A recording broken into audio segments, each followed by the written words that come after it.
Halo teman-teman, Rainer Budiarto, welcome back to my channel. Teman-teman, kali ini saya ingin sharing film Kinky Boots, ejaannya Kinky Boots. Jadi boots yang tinggi gitu. Ini filmnya judulnya Kinky Boots. Pokoknya ini mengisahkan tentang sepatu boots yang akhirnya membuat perusahaan sukses, yaitu sepatu yang model tinggi yang dipakai oleh waria. Jadi ceritanya itu perusahaan sepatu ini sudah mau bangkrut. Jadi malah ayah dari yang penerusnya itu sebelum meninggal, ayah dari anak pemilik. Jadi ayah ini memiliki pabrik sepatu dan meninggal, dan anaknya itu menjadi penerus. Sebelum ayah meninggal, yang adalah pemilik itu dia sudah mau menjual pabrik sepatu itu, mungkin karena merasa penjualannya menurun. Benar saja, ayahnya meninggal, anaknya meneruskan karena anaknya ini pemalu tapi mau memajukan perusahaan, cuman agak terpendam. Teman-teman mungkin yang merasa seperti ada bakat terpendam sedang tertutup, bakatnya perlu dilihat sumber masalahnya di mana. Nah, anaknya itu ternyata bukan tertutup. Jadi tertutup karena mungkin ayahnya nggak mempercayakan bisnis usaha ke anaknya atau bagaimana, atau ada mungkin dari pasangannya yang tidak mendukung, atau ada masalah dari pasangannya. Ini terbukti. Jadi waktu keadaan sulit ayahnya meninggal, ayah yang adalah pemilik meninggal, diteruskan ke anaknya kan untuk meneruskan usaha pabrik sepatu.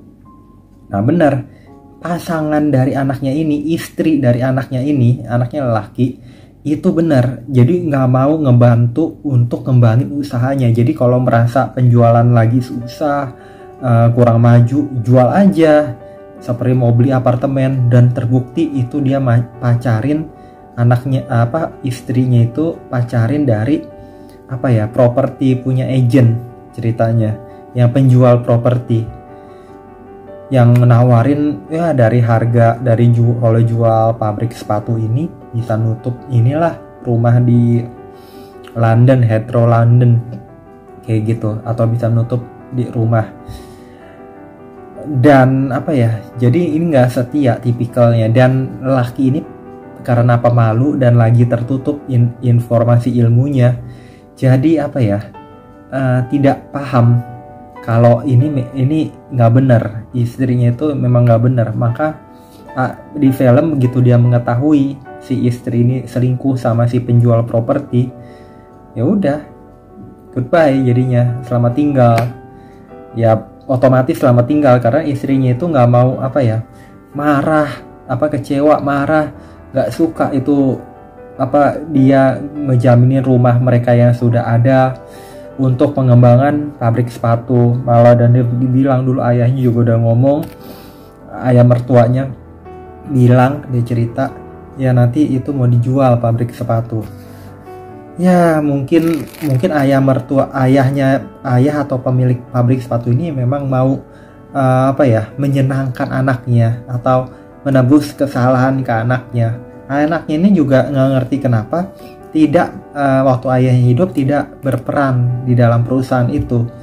Ya udah, pokoknya dia kan ternyata dia seorang yang tanggung jawab, si anak ini, sampai dia dibilang sama pegawainya bahwa ada banyak sekali sepatu yang belum terjual. Dia dicek di gudang dan dia datangin ke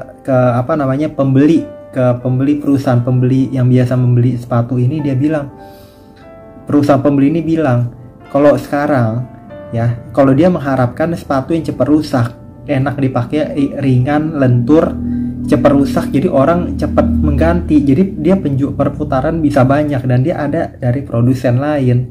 Dia tidak mengharapkan sepatu seperti ini yang tidak rusak gitu, yang tahan lama kayak gitu. Harganya juga lebih mahal, dia mengharapkan harga lebih rendah, cepat diganti sama orang kayak gitu. Nah dari itu dia nggak saranin suruh knit market sampai suatu ketika dia itu mendapat jawaban. Mungkin jawaban itu gini, dia melihat seorang perempuan, dia pikir yang mau dikerjain sama orang jahat. Waktu dia mau bantu, ternyata itu dia belum tahu itu waria.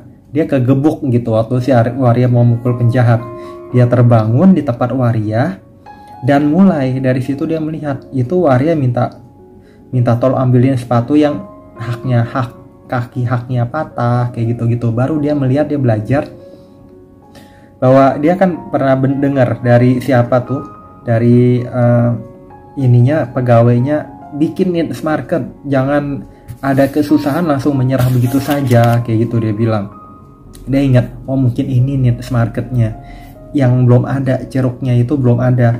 Akhirnya si waria ini ngerasa ditolong, jadi bisa ngobrol, dia bisa ngedesain produk yang bagus. Ini yang pembeda, nggak seperti produk lain, nggak seperti produk kebanyakan. Malah ceruk seperti ini orang malah bisa laku kayak gitu menurut dia, karena dia tahu komunitas misalnya waria kayak gitu juga banyak.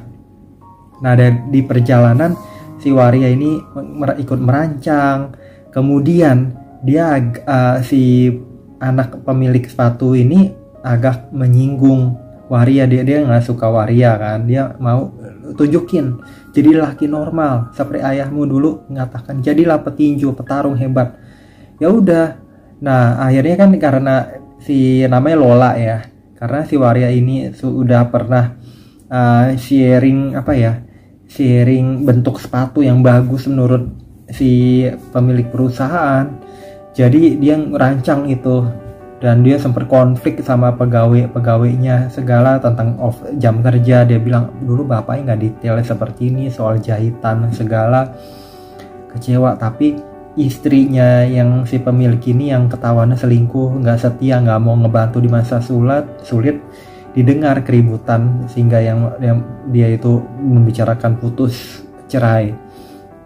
Akhirnya yang dengar ini Don, yang sempat ini sama si waria, sempat ribut sama waria, bilang ke teman-teman karyawan lain, dia ini lagi memperjuangkan kita. Akhirnya teman-teman orang karyawannya itu membantu kerja bener overtime segala, nggak nuntut gaji segala, udah tahu ke kondisi perusahaan lagi sulit. Alhasil jadi bisa dibawa ke sono, ke Milan, ke pameran. Tetapi karena si warianya itu tersinggung ucapannya si pemilik ini yang bilang dia jadi laki sejati, jangan seperti waria kayak gitu. Akhirnya nggak mau datang kan.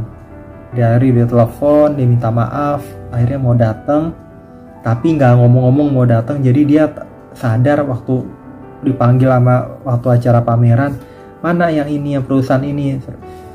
Dia kan udah bayar nih, jadi dia nggak peduli.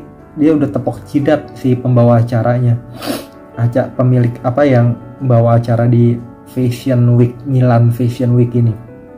Ya terserah lah, udah modelnya sepatu begitu, nggak ada yang ngebawain orang-orangnya kemana. Yang waria ini marah kan, jadi dia sebelumnya udah telepon, tapi mendadak begitu dia jadi malu. Dia laki-laki sejati, tapi jadi begitu pakai itu produk nggak kuat, dia jatuh, dia terpelanting, nggak seimbang.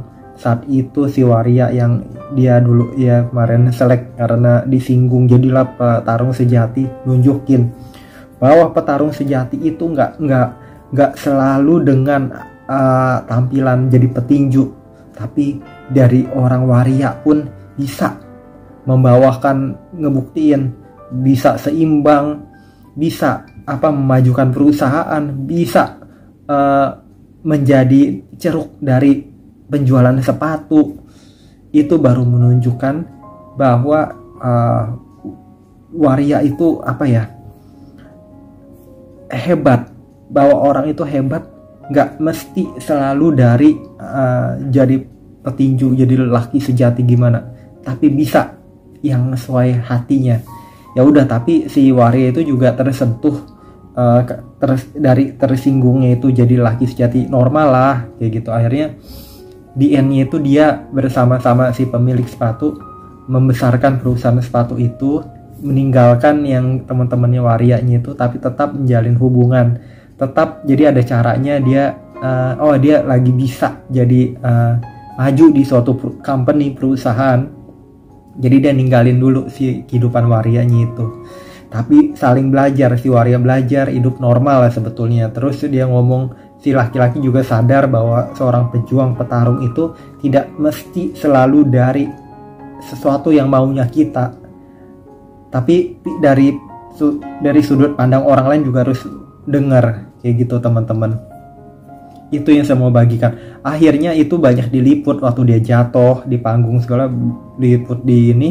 Akhirnya kalau saya dengar itu Kinky Boots-nya itu masih aktif perusahaannya, bisa nemu ceruk itu apa ya, ceruk niche atau ceruk pasar yang jadi pembeli potensialnya. Itu nggak selalu harus model sepatu gini, sepatu yang cepat rusak. Itu maunya orang, katanya orang, tapi yang mau yang diinginkan dari pasar itu belum tentu sama.